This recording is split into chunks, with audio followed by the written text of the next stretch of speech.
POCSO में section 6 कई बार देखने को मिलता है जब एफआईआर काटी जाती है, और पॉक्सो 6 जैसे संगीन जो धाराएं हैं जिसके अंदर उम्र कैद और साथ में फांसी तक का भी प्रावधान है, क्योंकि ये एक स्पेशल एक्ट है दोस्तों। स्पेशल एक्ट के अनुसार ही सजा का इसमें खुद का प्रावधान है, खुद का ही प्रोसेस है किस तरह से पॉक्सो केसेस चलाए जाते हैं, जजमेंट्स का आपको पता होना चाहिए। दोस्तों ऐसे आपने कई सारे मामले देखे होंगे जिन मामलों के अंदर मामला तो बनता है प्रेम प्रसंग का, मतलब कि लड़का और लड़की दोनों एक दूसरे शादी करना चाहते थे, प्रेम में थे दोनों ही एक रिलेशन में थे और दोनों ही घर छोड़कर भाग जाते हैं। घर से भाग जाते हैं, जो भी उनकी मदद साथ में करता है घर से भागने के लिए। उसके बाद में जब भी कभी लड़की का पता चलता है तो लड़की के जो पेरेंट्स होते हैं, फादर हैं या भाई हैं, वो कंप्लेंट लिखवाते हैं कि लड़की को अगवा कर लिया गया, अगवा करने के बाद में उसके साथ शारीरिक शोषण हुआ। अब बाद में जो केस बनता है वो केस बनता है पॉक्सो का। साथ में सेक्शंस क्या लगते हैं? सेक्शंस लगते हैं 363, 366, 376 और साथ में ही पॉक्सो। पॉक्सो में सेक्शन 6 कई बार देखने को मिलता है जब एफआईआर काटी जाती है, और पॉक्सो 6 जैसे संगीन जो धाराएं हैं जिसके अंदर उम्र कैद और साथ में फांसी तक का भी प्रावधान है, ऐसे सेक्शंस में जब एफआईआर कटती है तो सीधा जो भी वो लड़का था जिसके साथ वो लड़की घर छोड़कर गई थी उसको उठाकर जेल में डाल दिया जाता है। पॉक्सो में एक बहुत बड़ी समस्या भी है, क्योंकि जो हमारा प्रेजम्पशन बोलता है, प्रेजम्पशन ऑफ गिल्टी, जो सेक्शन 29 बोलता है कि अगर किसी भी व्यक्ति का, मतलब किसी का अगर नाम आता है पॉक्सो केस में तो यही माना जाएगा, कोर्ट उसको यही मानेगा कि इसने वो अपराध किया है। जबकि दूसरे जो मामले होते हैं उसमें ऐसा नहीं माना जाता। उसमें यह माना जाता है कि अपराध जो हुआ है वो पूरा ट्रायल होने के बाद प्रूव होगा अपराध हुआ भी है या नहीं हुआ, मतलब अपराध जो हुआ है वो इस एक्यूज ने किया भी है या नहीं किया। पर ऐसा पॉक्सो में नहीं होता। पॉक्सो में आपको खुद प्रूव करना पड़ता है। ऐसे कई सारे सवाल जो आप मुझसे लगातार पूछते हो, हमेशा बोलते हो कि सर मेरी बेल कब तक होगी, मेरा कोई भाई जेल में है वो बेल कब तक मिल पाएगी उसे, उसके ऊपर सेक्शन 4 लगा है, 6 लगा है, 8 लगा है या 10 लगा है, सर बेल कब तक हो सकती है। हमारे वकील साहब बोल रहे हैं कि बेल अगली डेट पर ही हो जाएगी। दोस्तों इन सब बातों को आप जब पूछते हो इससे पहले आपको कुछ फैक्ट्स पता होने चाहिए। मैंने पॉक्सो पर बहुत सारी वीडियोस बनाई हैं और ज्यादातर वीडियोस को अगर आप अच्छे से सुनोगे तो पूरा पॉक्सो एक्ट ही आपको दोस्तों समझ आ जाएगा। और मैं दोस्तों आपको बताऊं, जो ये पॉक्सो 6 का जो सेक्शन एक आप अगर देखेंगे तो उसमें जल्दी से बेल भी नहीं होती है। क्या होता है पूरा ये मामला, कैसे एफआईआर लॉन्च होती है, क्यों ये सेक्शंस आप पर लग जाते हैं, आपकी बेल कब तक होगी, और अगर ऐसा ही कोई मुकदमा, ऐसा ही कोई मामला, लड़का और लड़की दोनों रिलेशन में थे, लड़की की उम्र कम थी, लड़का और लड़की दोनों घर छोड़कर भाग गए, बाद में एफआईआर कटवाई गई, और आपका भी कोई जानकार सगा संबंधी या दोस्त अगर कोई ऐसे ही केस में फंस गया है, या आप अभी किसी भी तरह से कानून की स्टडी करते हैं, आप अगर कोई लॉ स्टूडेंट हैं, कोई नए वकील साहब हैं जिन्होंने अभी अभी अपनी लॉ कंप्लीट की है, या फिर आप प्रैक्टिस में अभी आए हैं, या फिर आप कानून को जानना चाहते हैं अपने देश का कानून क्या बोलता है, या फिर ड्राफ्टिंग किस तरह से आप करेंगे किसी भी केस की आप जब बेल को फाइल करते हैं, ऐसी कई सारी वीडियोस हम अक्सर लेकर आते रहते हैं। और हमारे इन सभी वीडियोस के माध्यम से भी आप अपने आप को बहुत नॉलेजफुल बना सकते हैं और अलग अलग तरह के केसेस के बारे में आप जान सकते हैं। तो मैं आज आपको बताऊंगा कि ऐसे ही मामले में जहां रिलेशन का मामला होता है वो कब पॉक्सो केस में कन्वर्ट हो जाता है, कब अपहरण जैसी भी सीरियस धाराएं और रेप की जो सीरियस धाराएं होती हैं वो आप पर लग जाती हैं। ये सब कुछ जानने के लिए दोस्तों बने रहिए हमारे इस वीडियो के साथ। नमस्कार दोस्तों, फिर एक बार स्वागत करता हूं आप सभी का अपने इस यूट्यूब चैनल पर जिसका नाम है क्रिमिनल प्रैक्टिस और मेरा नाम है वीरेंद्र। तो आप कोई भी नए वकील साहब हैं, कोई भी लॉ स्टूडेंट है, या फिर आप पर केस हुआ है पॉक्सो का, या फिर आपका कोई दोस्त, सगा संबंधी या जानकार कोई भी जेल में है पॉक्सो केस में, उसकी बेल नहीं हो रही है, या फिर आपको बहुत सारे अपडेट्स मिल नहीं पा रहे हैं, आप जानते नहीं हो ज्यादा कुछ पॉक्सो एक्ट के बारे में, क्या कुछ चलता है प्रैक्टिकली कोर्ट के अंदर, कोर्ट में किस तरह से पॉक्सो केसेस पर फाइट की जाती है, क्योंकि ये एक स्पेशल एक्ट है दोस्तों। स्पेशल एक्ट के अनुसार ही सजा का इसमें खुद का प्रावधान है, खुद का ही प्रोसेस है किस तरह से पॉक्सो केसेस चलाए जाते हैं, जजमेंट्स का आपको पता होना चाहिए। दोस्तों किसी भी नए वकील साहब के सामने सबसे बड़ी समस्या यही होती है कि उनके परिवार में कोई दूसरे वकील साहब नहीं है और दूसरा कोई सिखाना चाहता नहीं, तो उनके सामने बहुत बड़ी समस्या खड़ी होती है। हम किस तरह से चीजों को समझें, किस तरह कोर्ट में खड़े हों, किस तरह से दलीलें दें। तो इस कोर्स के बाद आपके सभी तरह के डाउट्स बिल्कुल खत्म हो जाएंगे और सभी वो लोग जिनका कोई भी सगा संबंधी जानकार या कोई भी खुद जिस पर ये केस दर्ज हुआ है तो वो पूरी तरह से इंफॉर्मेशन ले सकता है पॉक्सो केस के बारे में। उसको पता चलेगा कोर्ट में किस तरह से पूरी प्रोसीडिंग चलाई जाएगी। हमने ये एक पूरा कोर्स बनाया है आपके लिए जिसके अंदर पॉक्सो एक्ट के सभी सेक्शंस पर इंडिविजुअल वीडियोस हैं। प्रैक्टिकली कोर्ट में केस चलता है आप ये भी जान पाएंगे, जजमेंट्स मिलेंगे, आपको अपने केस को लड़ने में बहुत आसानी हो जाएगी। और पूरा पॉक्सो एक्ट जो बार बार पढ़कर भी आपको याद नहीं होता है वो हमारी वीडियोस के माध्यम से आपको सब कुछ समझ आ जाएगा। इस कोर्स को जरूर अवेल करें। 11,000 जिसकी फीस है, सब डिटेल से मेंशन है और पूरा पॉक्सो एक्ट का निचोड़ हमने इस कोर्स में डाल दिया है जिसमें कि दोस्तों कंप्लेंट होने से लेकर और जजमेंट तक किस तरह सजा होती है। क्योंकि पॉक्सो एक्ट के बारे में आपको पता होगा जितने भी लोग इसमें फंसते हैं इसमें कन्विक्शन रेट बहुत ज्यादा हाई है। बहुत ज्यादा लोगों को सजा हो जाती है, 10 साल 20 साल की उम्र कैद तक का प्रावधान हालांकि इसके अंदर मेंशन है।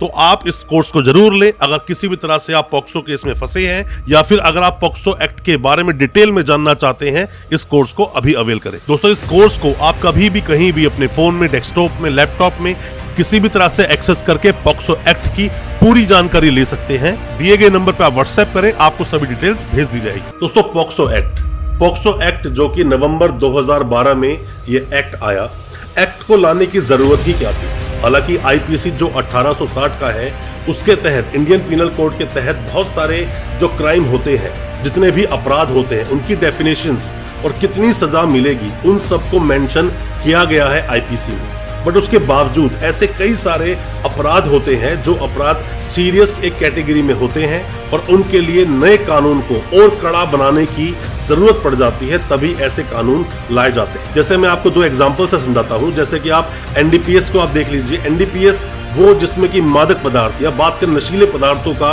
जो खरीद फरोख्त करते हैं, सेवन करते हैं या जिस भी तरह से नशीले पदार्थों का इस्तेमाल हुआ वहां पर एनडीपीएस एक स्पेशल तरह का एक एक्ट लाया गया। उसी तरह से यहाँ पर पॉक्सो एक एक्ट लाया गया। पॉक्सो एक्ट जो कि लाया गया 2012 नवंबर में, जिसको बोलते हैं protection of children from sexual offences act 2012। इस एक्ट के तहत अलग अलग धाराओं में अलग अलग तरह की बातें बताई गई है।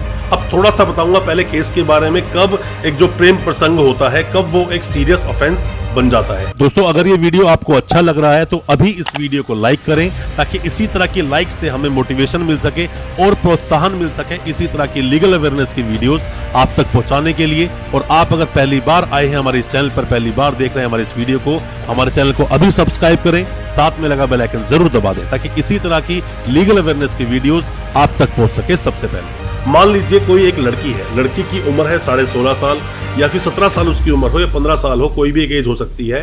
बच्चे की अगर हम डेफिनेशन देखें, बच्चा कौन है? वो सभी, चाहे फिर वो लड़का हो या लड़की हो, जिसकी उम्र 18 साल से कम है वो बच्चा है। और अगर आपने उसके साथ किसी भी नियत से, मतलब कि फीलिंग्स जो आपकी है वो सेक्सुअल किसी को हरास करने वाली या सेक्सुअल असॉल्ट करने वाली, या फिर आपने सेक्सुअल असॉल्ट कर दिया या एग्रीवेटिव पेनिट्रेटिव सेक्स का जो एक मामला होता है जो सेक्शन 6 में 5 में उसकी डेफिनेशन लिखी हुई है, आपने वो कर दिया तो ऐसे मामले एक संगीन प्रवृत्ति के मामले बन जाते हैं। बच्चों से किसी भी तरह का अगर आप कृत्य करते हैं, किसी भी तरह से सेक्सुअल फीलिंग्स अगर आपके अंदर है, बच्चे को टच भी करते हैं, वो भी पॉक्सो की कैटेगरी में आता है। अब ये कब बहुत ज्यादा सीरियस बन जाता है? सीरियस बहुत ज्यादा इसलिए बन जाता है कि आप जब पॉक्सो का सेक्शन 29 पढ़ते हैं, मैं फिर बोलता हूं, जब आप पॉक्सो का सेक्शन 29 पढ़ते हैं तो उसमें बर्डन ऑफ प्रूफ किस पर है? बर्डन ऑफ प्रूफ है एक्यूज पर। आप जब दूसरे केसेस को देखते हैं तो बर्डन ऑफ प्रूफ किस पर होता है? हमेशा उस पर जो केस दूसरे पर लगाता है।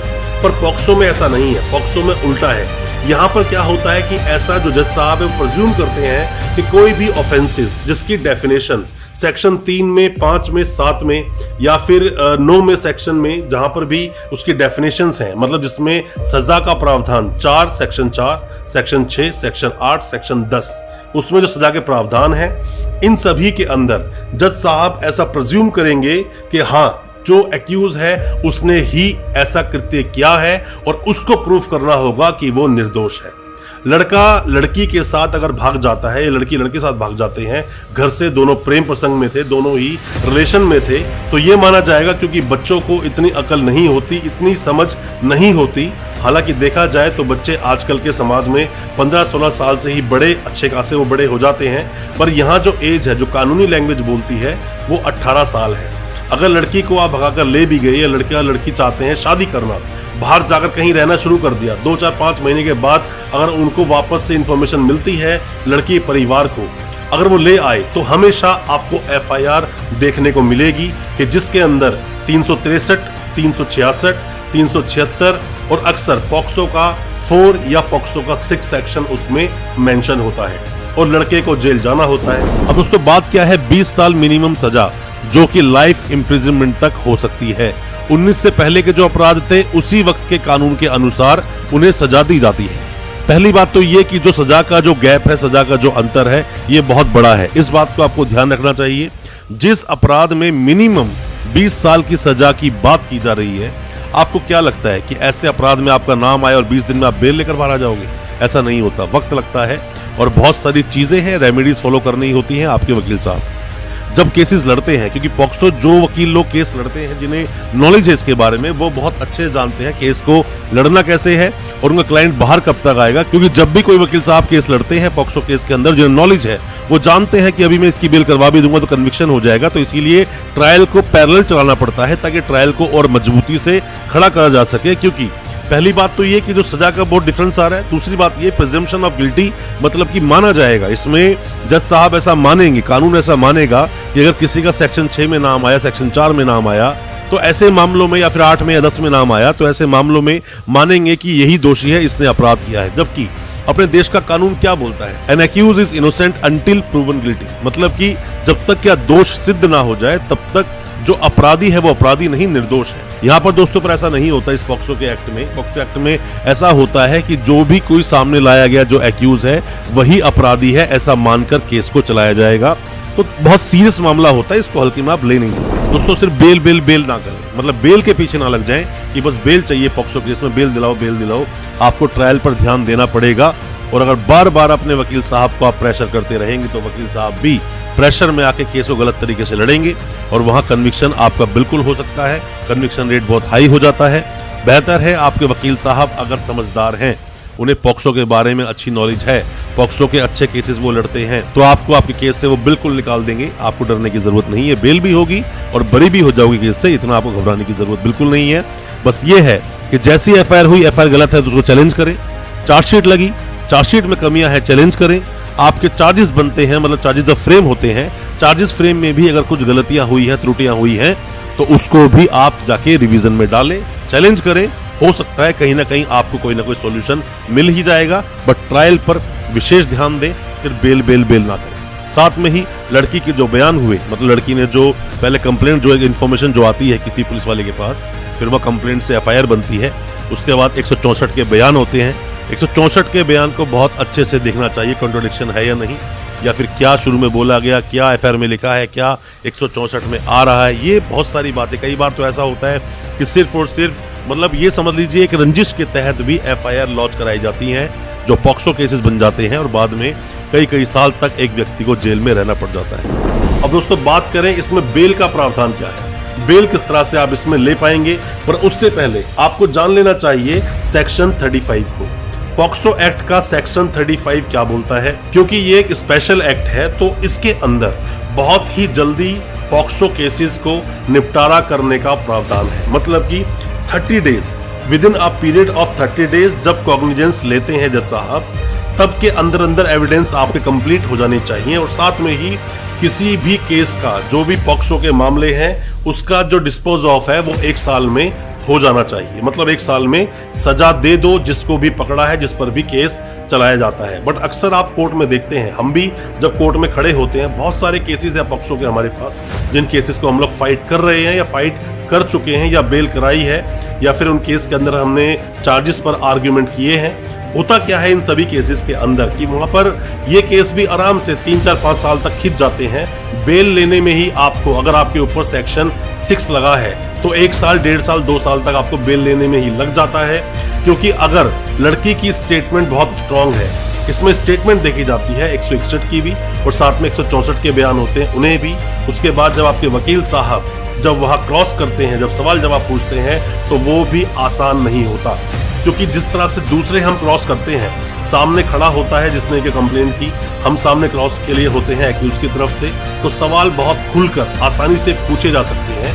बट पॉक्सो में ऐसा नहीं होता। पॉक्सो केस में किस तरह से प्रोसीडिंग चलती है क्रॉस की, किस तरह से होता है चीफ, और किस तरह से हम क्रॉस करते हैं कोर्ट में बैठकर, क्या वो स्पेशल कोर्ट होते हैं, अलग से रूम होते हैं, किस तरह जज साहब हमें अलाउ करते हैं, क्या सवाल आप पूछोगे, क्या सवाल आप नहीं पूछ सकते हो, ये भी आप चाहते हो तो कमेंट बॉक्स में सवाल पूछेंगे तो हम इस पर एक बहुत जल्द एक वीडियो लेकर आएंगे जिससे कि आप समझ पाओगे क्रॉस किस तरह होता है पॉक्सो एक्ट में। दोस्तों, हालांकि देखा जाए तो पॉक्सो के किसी भी मामले में बेल लेना इतना आसान नहीं, चाहे वो पॉक्सो का सेक्शन कोई भी लगा हो। पर मैं आपको बता दूं, अगर सेक्शन 6 लगा है, आप ध्यान दें हमेशा अपनी एफआईआर में, अगर पॉक्सो का सेक्शन 6 लगा है तो आपके लिए ये फाइट बहुत लंबी हो सकती है, साथ में बहुत मशक्कत होगी आपके सामने। अच्छे वकील साहब हैं जिनको पॉक्सो एक्ट का अच्छे से ज्ञान है, क्योंकि कॉन्फिडेंस आता है नॉलेज से। जब तक नॉलेज नहीं है किसी भी एक एक्ट की, तब तक आप अपने उस केस को अच्छे से प्रेजेंट नहीं कर पाओगे कोर्ट के अंदर।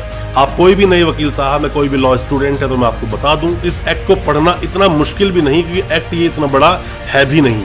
टोटल हम देखें तो इसमें कितने सेक्शंस हैं, टोटल इसके अंदर 46 सेक्शंस हैं, जो 46 सेक्शंस टोटल ही 9 चैप्टर्स में बटे हुए हैं। बहुत आसान है पढ़ना, ज्यादा वक्त नहीं लगेगा, पतली सी ये बुक है, आप उसको पढ़ें, पूरी किताब को अच्छे से पढ़ें, ताकि जब अपने केस को आप प्रेजेंट करें कोर्ट में तो आपके पास हर चीजों का जवाब हो, हर चीजों का आंसर हो। जब आप क्रॉस करें या आप जब आर्ग्यू करें पीपी साहब से, तो आपकी जो आर्ग्यूमेंट हो वो भी बहुत जोरदार तरीके से हो सके। कोई भी सवाल है, आपने सवाल पूछे, हम उसका रिप्लाई आपको जरूर करेंगे और कोशिश करेंगे आपके केस में आपकी मदद करने की। दोस्तों, अच्छी लगी हो आज की वीडियो, हमारी वीडियो को ज्यादा से ज्यादा अपने दोस्तों, परिजन, परिवार में शेयर करें, ताकि वो भी अपने आप को कानूनी जानकार बना सके। बहुत बहुत शुक्रिया दोस्तों, धन्यवाद हमारे इस वीडियो के साथ बने रहने के लिए।